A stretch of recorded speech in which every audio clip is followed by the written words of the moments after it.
Udah. Terima kasih atas pertanyaan-pertanyaannya. Oh, ini kayak ujian PhD ya. Oke, saya akan jawab sedikit-sedikit aja ya. Yang bisa saya jawab, yang nggak bisa nggak akan saya jawab. Sebagian tertulis nanti. Dari PDIP, Pak Andreas menanyakan apakah ada macam-macam kan. Yang utama adalah apakah kita meningkatkan efisiensi. Kalau di pupuk kan kita sudah akan invest di pupuk ya. Dan kelihatannya sudah akan membaik. Tapi begini, saya monitor proposal-proposal di Danantara. Setiap ada yang berhubungan dengan efisiensi, pengurangan cost, segala macam, saya selalu akan PMN kalau bisa. Tapi sampai sekarang juga proposal juga nggak terlalu jelas-jelas amat. Jadi kelihatannya nih arena Anda diskusi dengan Danantara semalam dijadikan ajang curcol Danantara ke Anda ya, untuk menekan saya kelihatannya. Nggak apa-apa. Yang jelas gini tadi, apakah untuk energi terbarukan ada dari Pak ini kan jangka panjang sekali kan.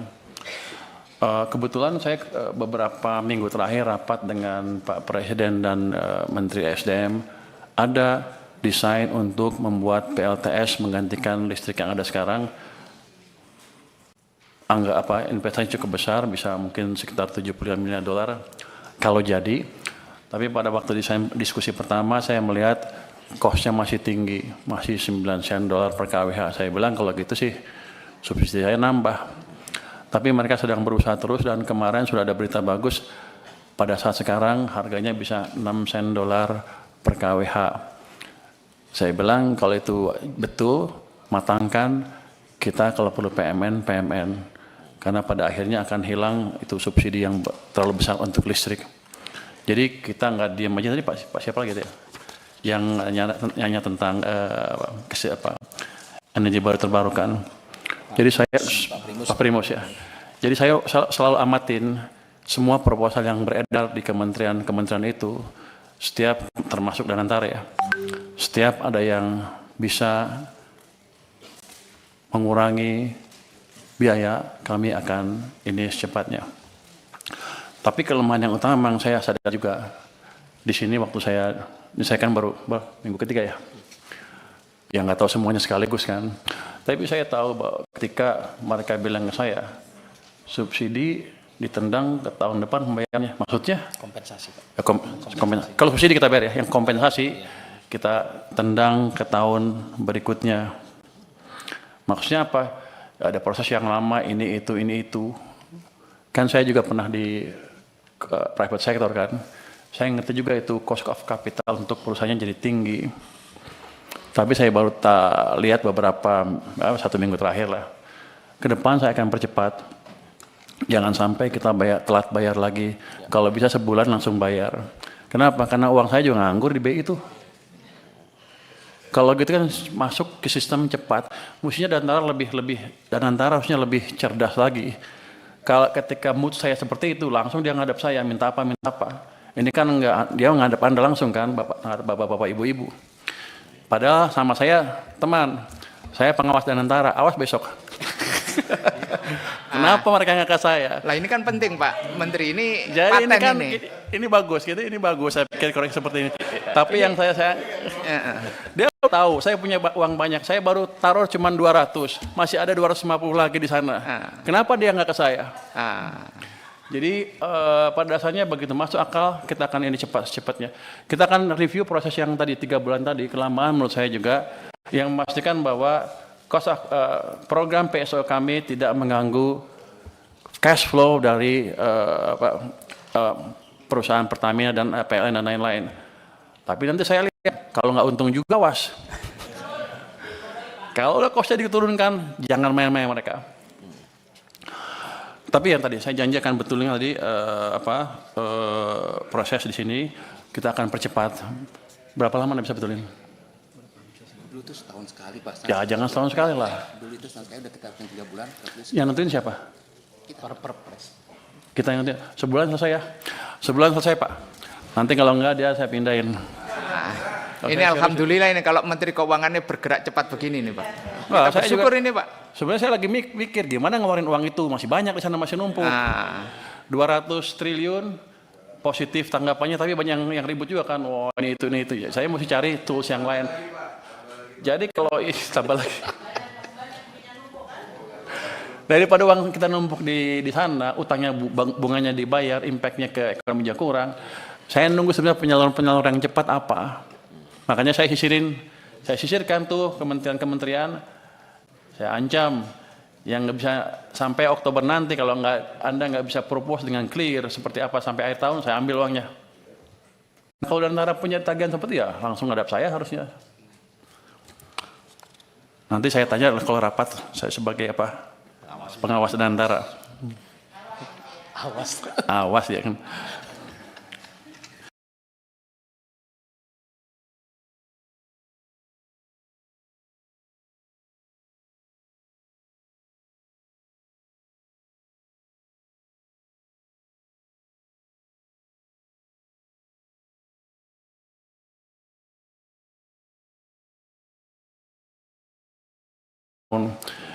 Sudah berapa tahun kita mengalami hal tersebut, sudah puluhan tahun kan. Kita pernah bangun kilang baru nggak pernah. Sejak itu sampai sekarang nggak pernah bangun kilang baru. Jadi nanti bapak-bapak kalau ibu-ibu ketemu Danantara lagi, minta Pertamina bangun kilang baru. Saya pernah, waktu saya di Maritim, saya pernah tekan mereka tahun 2018 untuk bangun kilang. Mereka janji mereka akan bangun 7 kilang baru dalam waktu 5 tahun. Sampai sekarang kan nggak ada satupun. Jadi Bapak tolong kontrol mereka juga. Dari saya kontrol, dari Bapak-Bapak juga kontrol. Karena kita rugi besar. Karena kita impor dari mana? Dari Singapura. Minyak, produk minyaknya. Pabrik pupuk juga. Jadi pada dasarnya kan, kalau gitu sekarang saya bukan juru bayar saja. Saya akan masuk. Saya akan lihat mereka jalankan apa enggak proyek-proyek yang diusulkan. Kalau enggak kita potong uangnya juga Pak. Saya kan pengawas, saya ganti aja dirutnya. Artinya timbal balik. Jadi ini saya pikir masukan yang bagus sekali dari DPR. Gimana caranya kita memproduksi, tadi Pak Khairul Imam juga memperbaiki alat-alat produksi, termasuk menyediakan alat produksi yang baru yang selama ini kita gagal membangun. Jadi kilang itu bukan kita nggak bisa bikin atau kita nggak bisa bikin proyeknya, cuman Pertaminanya males-malesan aja. Saya pernah kasih ke mereka biar aja karena mereka jelek-jelekin saya kemarin kan. Saya pernah kasih tawaran ke mereka kalau nggak bisa bikin ya udah, ini ada investor dari Cina mau bangun kilang, Anda perlu beli 30 tahun, setelah 30 tahun Anda dapat kilangnya gratis. Pertamina bilang kami keberatan dengan usul tersebut karena kami sudah over capacity. Waktu itu saya kaget, over capacity apa? Kami sudah rencana bangun 7 kilang baru, satu pun nggak jadi kan? Mereka bilang, iya tapi ke depan akan jadi, sampai sekarang nggak jadi. Yang ada malah beberapa dibakar kan. Jadi tolong dari parlemen juga mengontrol Pertamina untuk hal tersebut. Jadi kita kerjasama. Tujuan kita sama sebetulnya mengurangi subsidi dan membuat subsidi yang ada pun lebih murah dan tepat sasaran. Jadi untuk subsidi gimana nature-nya? Subsidi sebetulnya kalau bisa nggak subsidi kan. Cuman karena ekonomi kita tumbuhnya nggak cukup bagus, masyarakat yang paling bawah belum bisa bertahan ketika harus menghadapi harga pasar. Dikeluarkan itu subsidi supaya mereka bisa hidup terus dan agak sejahtera ke depan. Tapi kunci utamanya adalah menciptakan pertumbuhan ekonomi yang lebih cepat. Jadi kita akan mencoba meningkatkan kesejahteraan semuanya sehingga mereka semua kuat pada satu titik, gak harus subsidi lagi. Jadi langkah itu ke depan menciptakan pertumbuhan ekonomi yang lebih cepat. Makanya saya setuju banget dengan ambisi Pak Prabowo untuk menciptakan pertumbuhan ekonomi 8%. Walaupun susah mungkin ke 8, tapi selama kita bergerak ke arah sana dan bukan ke arah bawah seperti sebelumnya, harusnya cita-cita lama-lama akan tercapai juga.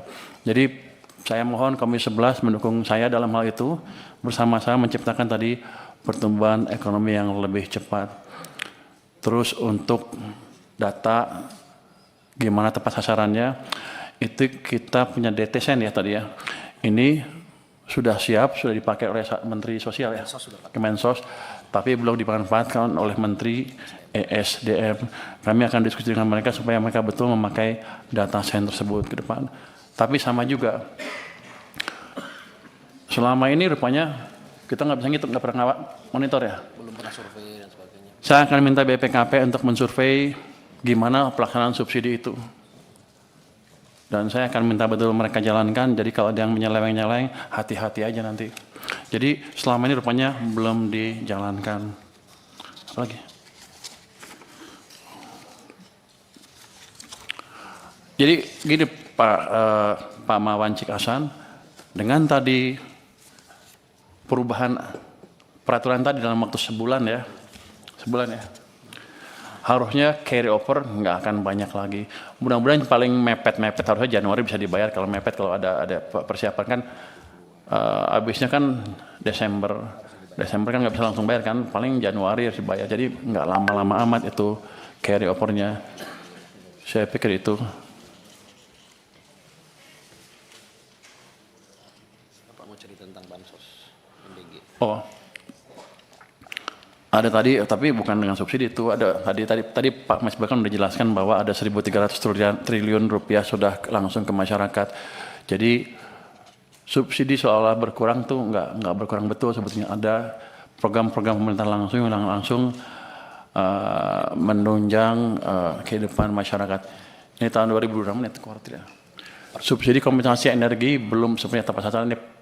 Ini ada bansos 1.135,5 triliun, ada MBG 335 triliun, ada subsidi kompensasi energi 429,4 triliun. Jadi selain subsidi itu, let's say, yang itu jangan hitung lagi kompensasi ya. Jadi ada 130 dan 335 triliun yang langsung disampaikan ke masyarakat. Nanti itu kalau yang atas tadi memang kurang, kita akan bisa tambah sesuai dengan kebutuhan. Jadi kami tidak pernah melupakan beban yang dihadapi oleh masyarakat, utamanya ketika ekonominya sulit seperti kemarin. Mudah-mudahan ke depan semuanya bisa membaik lagi. Saya mohon dukungan dari Komisi 11 agar betul-betul fiskal kami betul-betul bisa menjadi shock absorber yang efektif ketika ekonomi sedang turun. Saya harus menjelaskan apa itu shock absorber. Kira-kira seperti counter cyclical.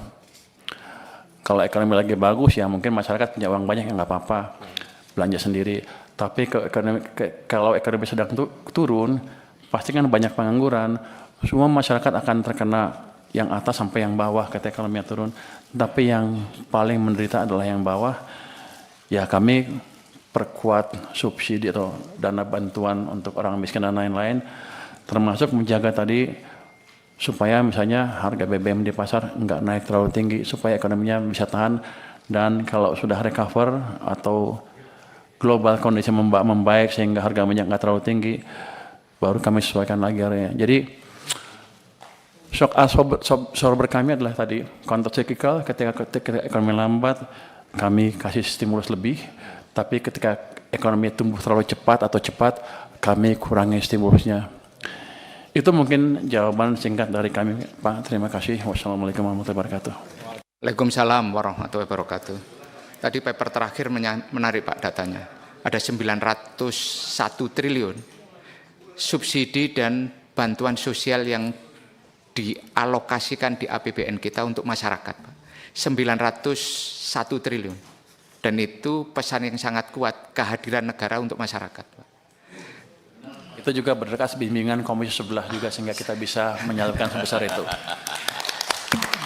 Kalau dukungan nggak usah diragukan, Pak. Iya. Kita akan selalu memberikan penguatan, dukungan selama itu untuk kepentingan masyarakat, dan selama ini pemerintah selalu hadir untuk rakyatnya, Pak. Terima kasih Pak. Mohon dukungannya terus Pak. Kita sudah mendengarkan jawaban dan penjelasan Menteri Keuangan. Kita masuk ke tahap